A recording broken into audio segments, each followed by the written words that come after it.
Good evening, everyone. Our topic for today is all about memory management. Right? Without further ado, let's start. So, when we say memory management, no? So, a memory management is how the operating system controls and organizes the computer's memory. So, it decides which program gets memory, how much, and for how long. Without memory management, programs would clash and the system would become unstable, right?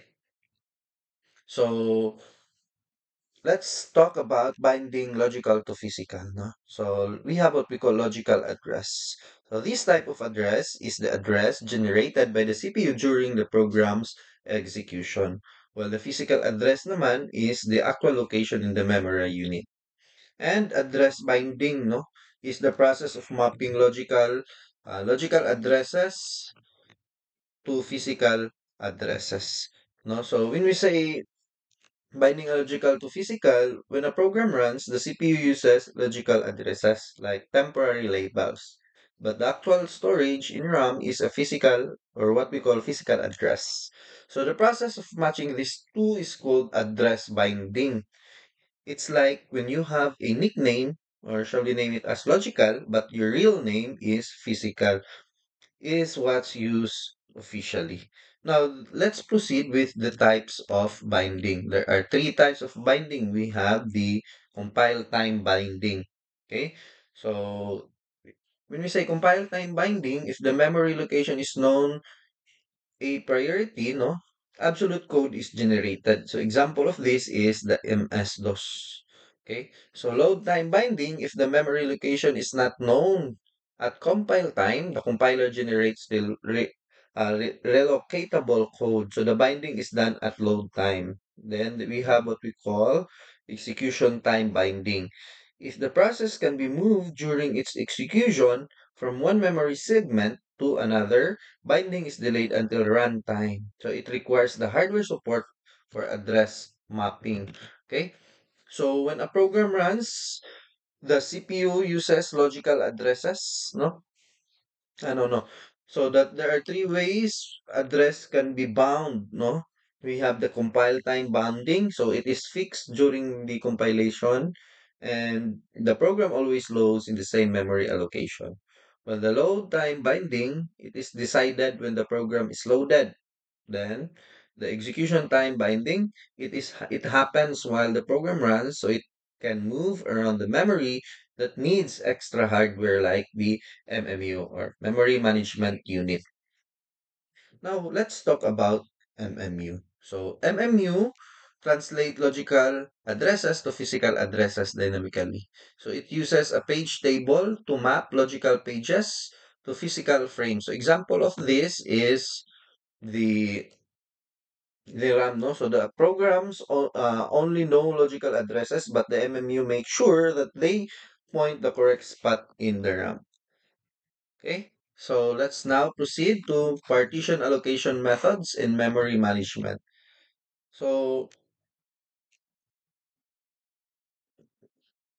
in the operating system, the following are four common memory management techniques.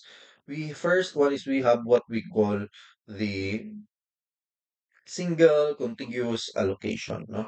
Single contiguous allocation. So in this type of process is it allocate one process at a time.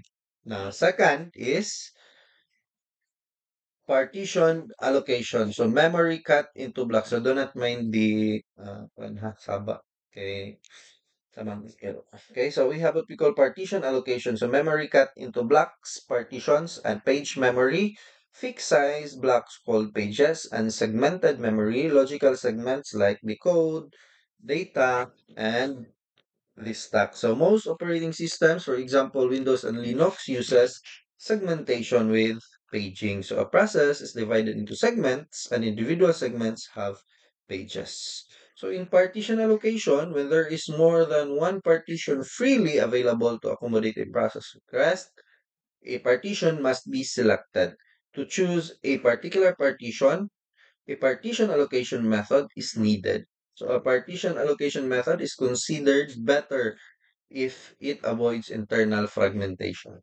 So when it is time to load a process into a main memory, and if there is more than one free block of memory of sufficient size, then the OS decide which free block to allocate. Okay? So there are four different types of placement algorithm. First one is we have what we call first fit, best fit, worst fit, and next fit, no? So these decide the partition to allocate when loading a process. So let's talk first about the first fit, no? So in first fit, the partition is allocated, which is the first sufficient block from the top of the main memory. No? It scans memory from the beginning and chooses the first available block that is large enough. Thus, it allocates the first hole that is large enough. No?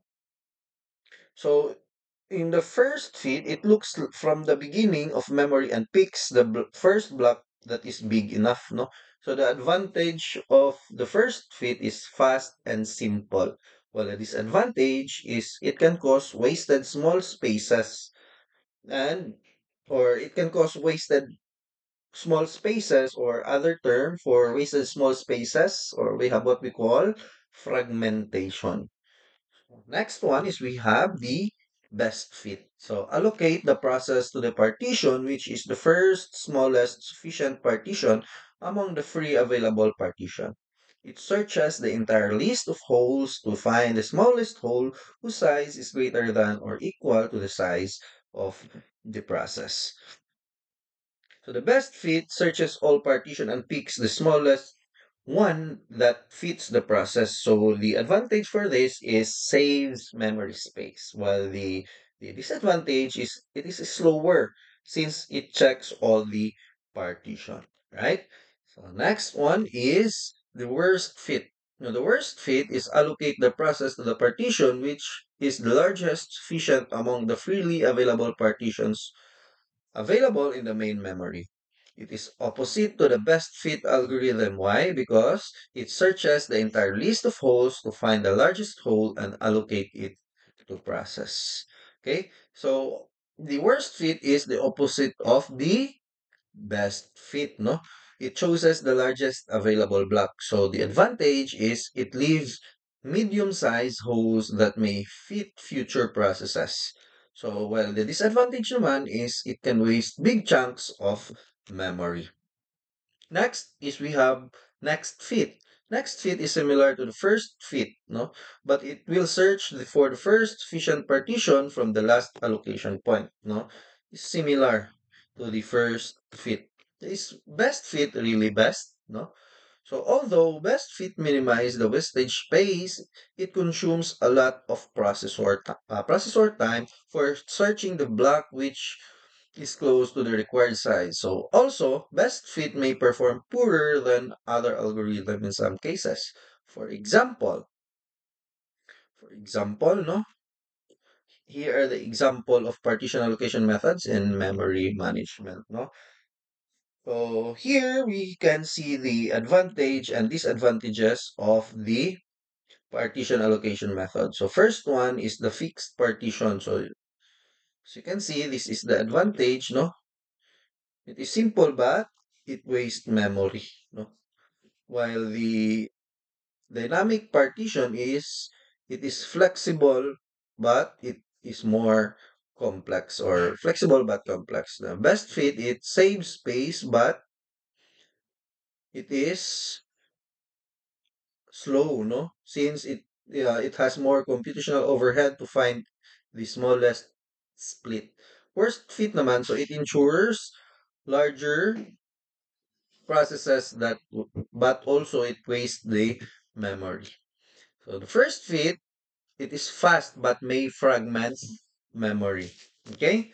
So next one is we have single partition allocation. So in single partition allocation, simplest memory management technique. So all memory except for all small partition reserved for the OS operating system is available to a single application. So the characteristic of this is single contiguous allocation. Entire memory space is allocated to one process. Example of this is the early operating systems like MS-DOS, no? So the single partition allocation is the old method where one program use all memory, no? And example of this is na we have here again is the MS-DOS. So the single partition allocation, no? Uh, I will just make it shorter. I will just make my explanation shorter, no? So the advantage for this is simple and it doesn't need for a complex algorithm. While the disadvantage is it wastes memory, no process isolation, and it is not secure. Okay, so let's proceed now to compaction. So over time, free memory is scattered into small pieces, like external fragmentation. So compaction rearranges memory so all free space is together, making room for a large processes. Okay? So the pros and cons, no, is it reduces fragmentation and it improves memory usage. So though it is the advantage is though it is slow process, no, the CPU idle while compacting risk of deadlocks. So therefore, the memory management is crucial for efficient system performance, no? Understanding the concepts of binding logical to physical address. Single partition allocation, the compaction helps in optimizing memory usage and improving overall system efficiency, right? So let's proceed now to device management, no? When we say device management, no, switching to another OS role, the device management, which handle how hardware device are controlled and accessed. So the process of managing hardware devices in a computer system. So the goal for this is efficiently manage device operations, ensure device are used effectively, provide a uniform interface for device interaction. So we have first the device driver. So unsa ni sila? So these are software that allows the operating system to communicate with the hardware devices. It acts as a translator between the device and the application. So like for example is the printer, no? Printer, imong speaker and so on. So we have here the device controller. So hardware that manages the operation of this specific type of device. Interface between the device and the system bus. So the input-output system, it manages input and output operations. So it includes device drivers, interrupt handlers, and input-output scheduling. So translate OS commands into device-specific operation. We have the two different types, no?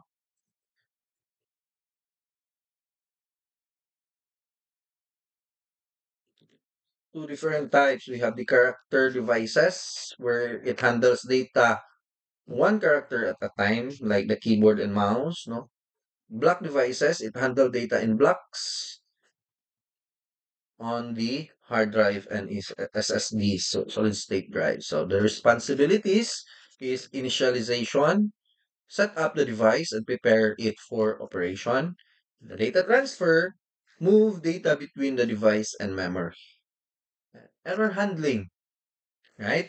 So it detects managed errors during the device operation. An example for this is we have the printer driver. So it convert print commands from application into signals that the printer can understand.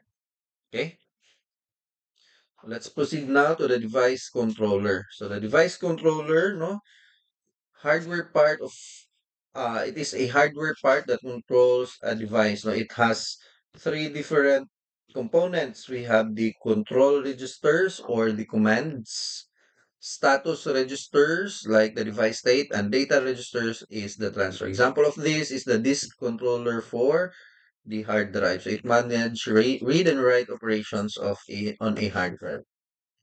So let's proceed now to input output system.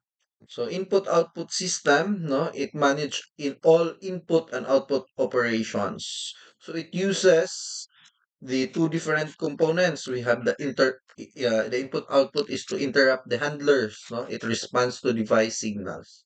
While the input output scheduling, it decides the order of operations, no? Like the first come first serve, no?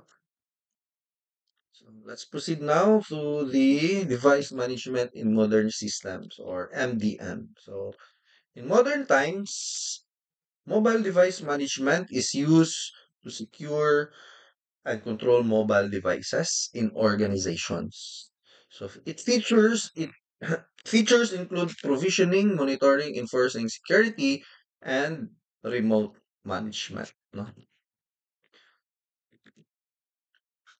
And the Internet of Things, IoT, device management. So it manages a network of interconnected devices. So it features onboarding, monitoring, firmware updates, and security. So therefore, the device management is critical aspect of platform technologies, ensuring that hardware devices operate efficiently and securely. Understanding the components and functions of device management helps in optimizing systems, performance, and maintaining security. So guess that would be all from for my discussion today. So I will still upload no a video lesson for the next topic. So it will cover all the topics for the midterm exam. So God bless for your midterm exam. See you and thank you.